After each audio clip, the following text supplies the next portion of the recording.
What's going on, guys? Welcome back to the channel. So it's time for the weekly rotation. Tis the time of the week. So for those of you that have been watching the content in the last week, we were sitting by my live stream setup, and yeah, we're back where we normally hang out. We've got some slightly more fall appropriate fragrances. We've really started to change up the temperatures a little bit here lately. It's been high 70s, low 80s, milder temperatures, stuff where I can start easing into the heavier, spicier, sweeter fragrances and so on. So we've got an interesting lineup this week. Pretty eager and excited to talk about it. So stay tuned.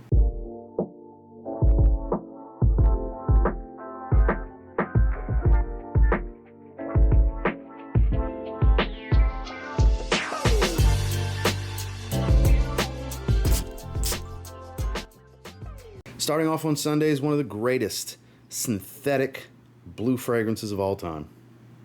I don't think too many people will disagree with me on this. Versace Dylan Blue. I mean, can you really go wrong with Dylan Blue? I mean, some people don't like it. I get it. Look, I always use the example because I sure don't feel this way anymore. But the first handful of times I tried this, I didn't get it.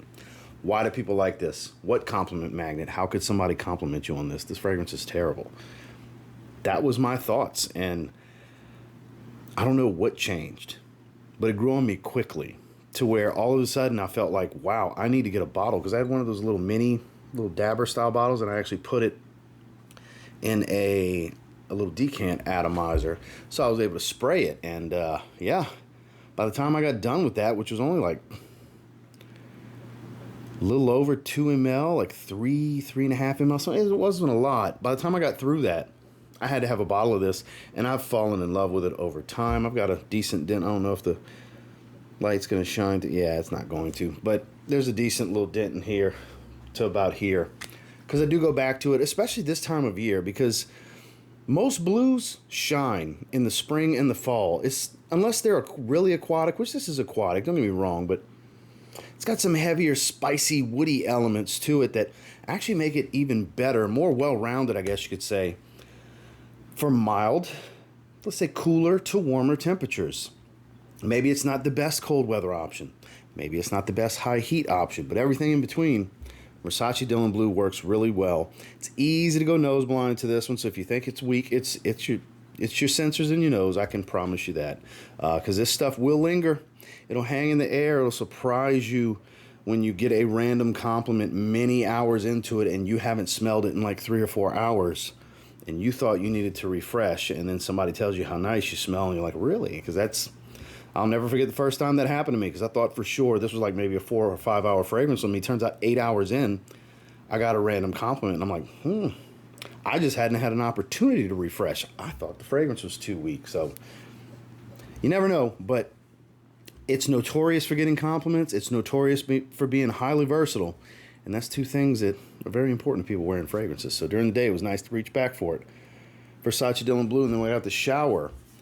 Just recently got this one. It's supposed to be like Kilian's Blue Moon Ginger Dash, I believe is what it's called.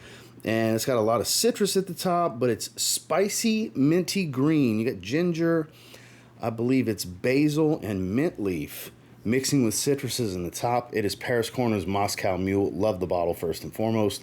The scent is fan-frickin-tastic. It wasn't the most captivating from that fragrance haul, but it's the most wearable. Easily. It's very, very fresh and uplifting, too. I dig this one a lot. This is good stuff. I really would like to try the original if the clone is that good to me, because this happens sometimes where I'll try the clone first, and it's like, wow.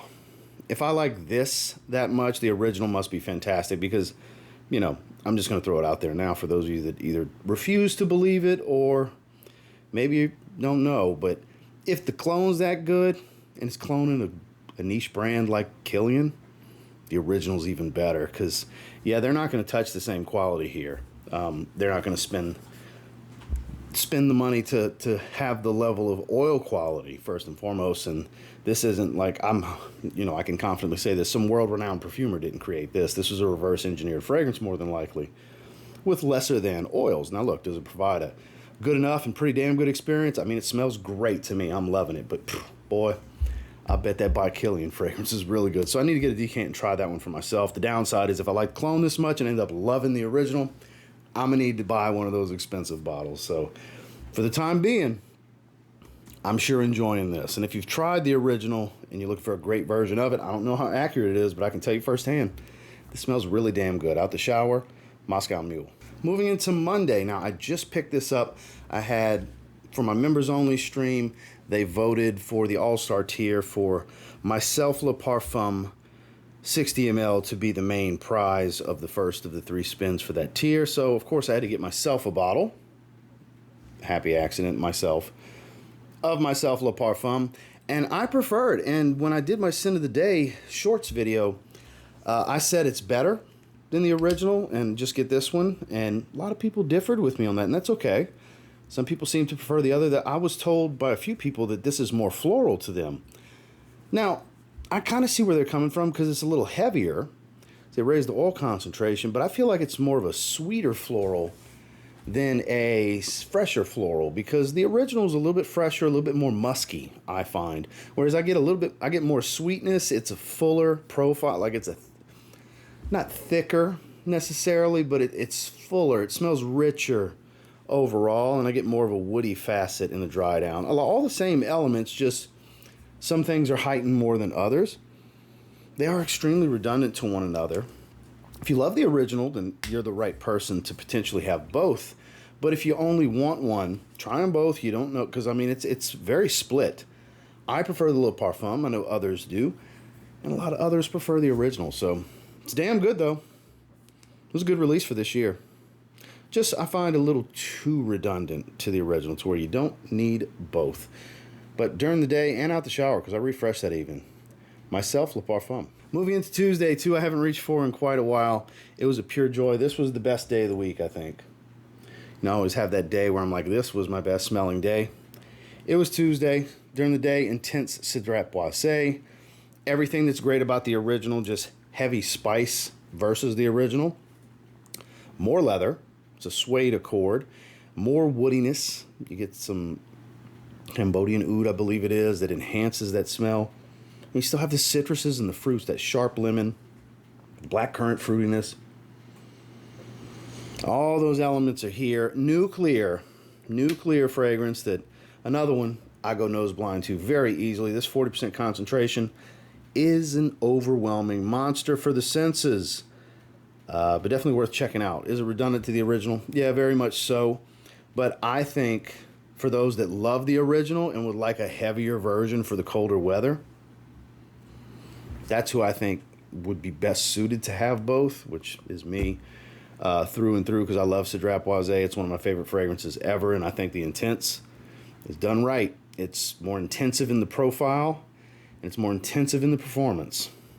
Absolute banger, in my opinion. During the day, intense Cedrat Boise, and then when I got the shower, it was time for a shave. I have not used this in a while. I haven't sprayed this fragrance in a while.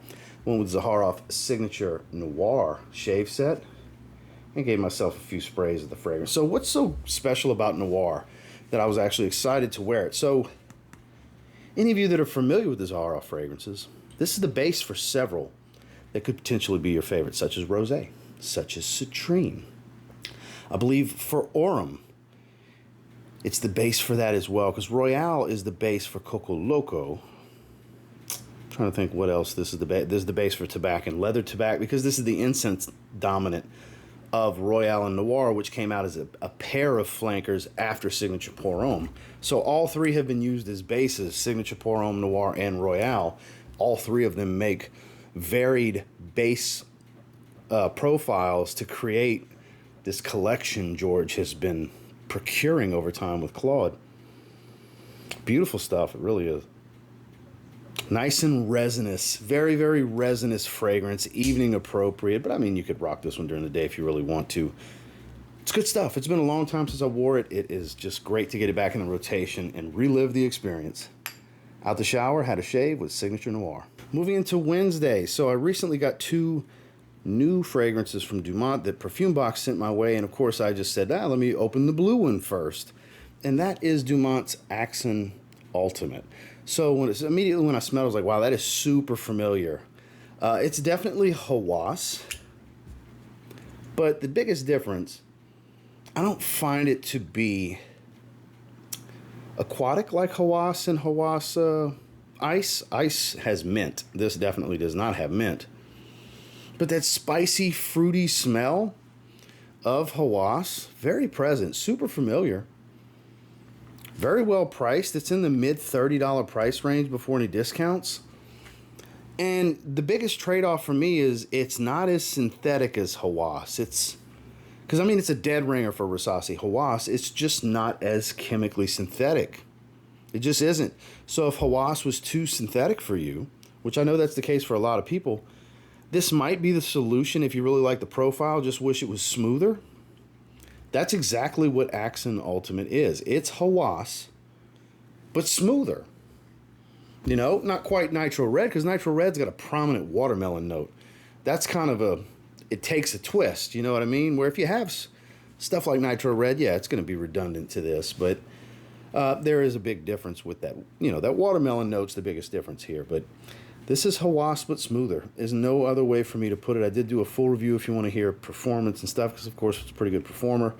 But yeah, it was nice to try it out and test it and review it. So during the day and out the shower, Dumont Axon Ultimate. Moving into Thursday, speaking of reaching back for an iconic fragrance, man, because I mentioned in the intro some reach backs here. We did the live stream that evening, me and Justin on my channel, for some fantastic fragrance choices for evening social events in the fall, and it made me want to wear it because I picked it as one of my choices. The original Dior Homme. This is a big 5.1 ounce bottle. And I was dressed slightly more casual than I would recommend for this one, but yeah, I mean, you can get away with it. Semi-formal, semi-casual-ish, pick your poison. On up dressy occasions, that powdery, waxy lipstick smell, and it's pretty well balanced. A little bit of citrus, a little bit of woods, a little bit of musk, a little bit of sweetness, a little touch of leather. It's got a little bit of everything that's going on in the line, because they did several flankers that stayed true to the DNA, where they enhanced certain things, omitted certain notes, added certain notes, and so on, to create one of the more interesting designer men's fragrance lines of all time. The Dior Homme line is that for me, and this is before they relabeled it to Dior Homme Original. This just says Dior Homme. This is the 2011 formula to 2019.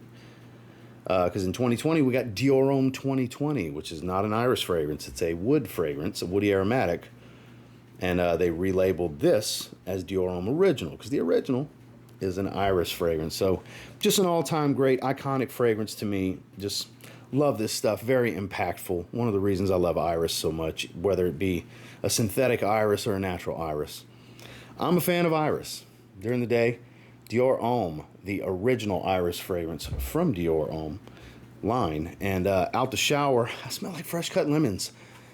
Fun fact, and I'm remembering it now because my wife told me, you need to remember to tell everybody this. Certain fragrances, because she loved how it smelled as well, but certain fragrances, we can always tell when my dog really likes what I'm smelling, because she'll just go to sniffing in the air when I come in the room. And with this one, I laid down in the bed next to them, and Farah, my dog's name by the way, could not stop sniffing the air, got close to me, sniffing me for a good 10 minutes. I was very surprised with Happy Chopard Lemon Dulce. She likes fresh cut lemons and clean musk and fresh florals as well, apparently. Because this is a very uplifting fragrance. You can get for like $14 and some change for this 40 ml in the link below. It's so good. It's so good. Subscriber recommended, and I'm still a huge fan. I love it. It's technically a women's fragrance, but I could care less. It smells great. It's fresh cut lemons, a fresh white floral like freesia type of smell, which I don't even think's in the notes, but that's what it smells like to me, with super clean muskiness. This is just so good. So good. Wife and dog approved in this household as well. Out the shower, Happy Chopard Lemon Dulce. Moving into Friday, one of the best fall fragrances from the designer market I think money can buy for men. A lot of people will agree with me on this one. Versace Eros Flame. We just discussed it on the channel. I left it to the side on my desk. I was like, yeah, I'm going to wear this in the next couple of days, and here we go. What a treat this fragrance is. So I get more of a zingy, zesty type of orange, Not as fruity as the original DNA, because you do smell the original DNA. It's more woodsy. You do have the sweetness, a little touch of the mint. You have some other, spices to it. It's just a more well-rounded fragrance. It's less playful, but doesn't lose all of that fun factor of the original Eros DNA. Still, even with Eros Energy coming out, which I'm a big fan of, I do very much love Eros Energy, which smells nothing like the DNA. The the EDT, Eau de Parfum, and Parfum, and Flame all smell of the same DNA. Eros Energy, I get no Eros out of. That's the only thing I wish it did have, but as a standalone, it's a phenomenal fragrance. I love it. Candied lemon, it's beautiful. But this is the best one. I'd like to see a flanker to this. We flankered the green bottle over and over, the teal bottle technically. Can we get a Parfum? Can we get an Elixir? Can we get something? Please, Versace. That's great that you did Eros Energy. It's great. I'm happy with it. I am. The freshest of the bunch. You got a freshie in the bunch. Okay, great. Now give me a flame flanker. This is that good. I think it would flanker well, honestly. But during the day, it was great to reach for. I love this fragrance. You should try it if you haven't. It's Eros Flame from Versace. And then I got the shower from Bharara. I never pronounced that correctly. A collaboration with Mr. Perfu-Adictos here on YouTube and Instagram and TikTok. I always like to say he's basically Spanish me. I believe Puerto Rican, technically. Very much similar style to one another. That's my guy. Shout outs to him. We inspire each other, So great citrus fragrance is Rohit and Perfu-Adictos Azure. This is a hefty, heavy glass bottle, thick cap, has the enamel paint in this like Tiffany blue color. I wore it this particular night and the following night. Very much an afternoon swim type of top with depth. It's a little powdery, just a little bit powdery. A nice hefty woody note comes in. It's warm and ambery, but you get that super bright, watery, musky ginger amber. Ginger orange, ginger mandarin orange combo that's just super watery, musky clean. God, this is so refreshing. This is, to me, what afternoon swim should have been. Don't get me wrong, afternoon swim's phenomenal, but this is a deeper fragrance with different base notes and more nuance to it. In no way would I call this a clone to it. I want to be very clear. I would say there's some inspiration here, though. It's a safe fragrance. It's a damn good safe fragrance, too. So much so that the following night I was like, yeah, let me wear that again. Because it's just so uplifting, especially after a shower. And it lasts really long. It just was so damn fresh. I wanted to wear it again. Out the shower, Bharara, Rohit and Perfu-Adictos Azure. And finally on Saturday, one of the better releases to come out this year for sure. I still slightly prefer its previous release in Seraphim Blue. But there's no denying Seraphim Red some good stuff. More people seem to be in, it's kind of 50-50. Like it's kind of an ongoing debate on which one people that have both like more. Clear cut for me from the start. I knew I prefer blue. But, that doesn't take anything away from this because Seraphim Blue is one of the only two fragrances I've ever thought were a 10 out of 10 for me personally. So it's going to nothing's going to really beat it, But with this, it's that DNA. It's that minty, aquatic, musky DNA, eucalyptus, sea notes, and seaweed.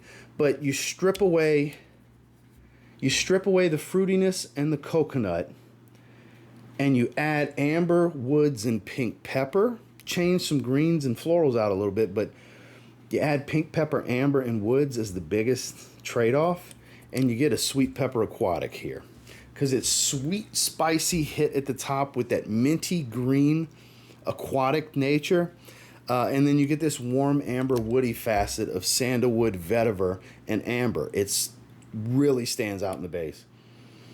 And I can see why a lot of people enjoy this. I made myself not wear blue this week, by the way. You'll notice it's omitted this week. I intentionally was like, I'm not gonna wear it. I'm gonna take a break from it. Funny enough, in a little bit, I'm about to spray it. I'm wearing it today because it's a new week. So I made it through that week. I'm ready to wear it. I will be wearing it today. But if you haven't tried this yet, I encourage getting a sample. Get a sample. Try it for yourself. You may love it. You may hate it. You may fall somewhere in between. But if you don't spend a few bucks and try it, if you're interested, of course, if you're interested in it, if you don't get a sample and try it, you won't know. So there's a link down below. Saves 10%. It's like $7 before the discount.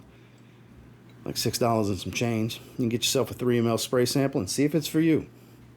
Maybe it's forgettable, maybe it's phenomenal. But for me, pretty damn good, up there for sure. During the day, Seraphim Red from Zaharoff, the newest release, and when I got out the shower, like I mentioned before, 2 nights in a row, we went with Perfu-Adictos and Rohit Azure. Well, that was this week's rotation, and until next time, do me a real quick favor, go ahead and like, comment, subscribe.